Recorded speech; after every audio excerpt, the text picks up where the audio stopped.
Right now, the News 4i team uncovering new data that shows how often people are reporting stash houses across Texas. Those are homes that are being used to hold drugs, weapons, sometimes even people as criminals try to evade police.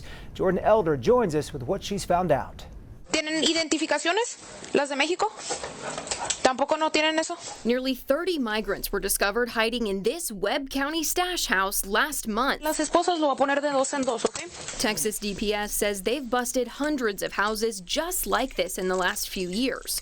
Many of them discovered because of tips from residents like you. So it is an incentive for the public to provide that information, but also to keep their community safe as well. And in return, they get a cash reward. But how much cash is being handed out?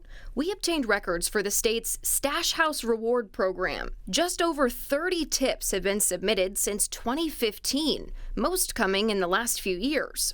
And as you can see here in light blue, many of those tipsters didn't end up getting paid out. Do you think that those numbers give the full picture of the tips that you guys are receiving? I don't think so, because obviously, we have seen so much activity over the last 3+ years, especially with all the border activity. Lieutenant Chris Olivares says this program is just one way you can report stash houses. You can also go through police, Crime Stoppers, federal agencies, and he says those numbers are much higher. So we have multiple platforms where people can actually provide those tips. He says those platforms have gotten hundreds of tips in the last few years, especially when the maximum reward amount increased to $5,000 in 2022. Robert Almonte is a former U.S. Marshal, DEA agent, and El Paso police officer. He says there might be another reason these program numbers are low. It's important to report these stash houses.